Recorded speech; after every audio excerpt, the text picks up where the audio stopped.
Hello, good morning সবাইকে। সবাইকে happy Republic ডের অনেক অনেক শুভেচ্ছা ও ভালোবাসা জানাই। আজকে আমি সকাল সকাল চলে এসেছি রান্নাঘরে জলখাবার বানাতে। তো রান্নাঘরে জলখাবার যেটা বানাতে এসেছি সেটা হচ্ছে কচুরি, মটরশুঁটির কচুরি আর হচ্ছে সাদা আলুর দম। তো তোমাদেরকে একটা কথা বলি, 23শে জানুয়ারি সরস্বতী পুজো। সরস্বতী পুজোর ব্যস্ততার কারণে আমি 23শে জানুয়ারি নেতাজি সুভাষচন্দ্রের জন্মদিনে কোনো শর্ট শেয়ার করতে পারিনি, মানে পুরো মাথা থেকেই ওটা বেরিয়ে গেছিলো আমার। তো সেই জন্য তোমরা কোনো আপডেট পাওনি। তো ছোট করে বাড়িতে সরস্বতী পুজো করেছিলাম, সেটা তোমরা নিশ্চয়ই দেখেছো। তো চলো আমি কি জলখাবার বানাচ্ছি আজকে তোমাদের সঙ্গে একটু শেয়ার করে দিই। এই দেখো কচুরির পুরগুলো তৈরি করছি। এই একটাতে পুর ভরা হলো, আর এই দেখো দুটো কচুরি ভাজা হয়ে গেছে।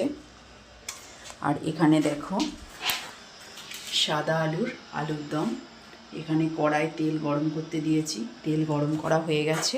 এবার জাস্ট কচুরিগুলো ভাজবো আর আলুর দমের সঙ্গে সোজা মুখে। তো যাই হোক, তোমাদেরকে হ্যাপি রিপাবলিক ডের অনেক অনেক শুভেচ্ছা ও ভালোবাসা জানাই। জয় হিন্দ, বন্দে মাতারাম। তোমরা সবাই খুব ভালো থেকো, সুস্থ থেকো। আমার এই চ্যানেলটা যদি তোমাদের ভালো লাগে তাহলে তোমরা অবশ্যই লাইক, কমেন্ট, শেয়ার এবং সাবস্ক্রাইব করো। যারা এখনও সাবস্ক্রাইব করোনি আমার চ্যানেলটাকে সাবস্ক্রাইব করে দাও আর বেশি বেশি করে শেয়ার করো। আর কি বলবো বন্ধুরা, তোমরা সবাই সুস্থ থেকো, ভালো থেকো। এইভাবেই AM রান্নাঘর 24-এর পাশে তোমরা সবসময় থেকো।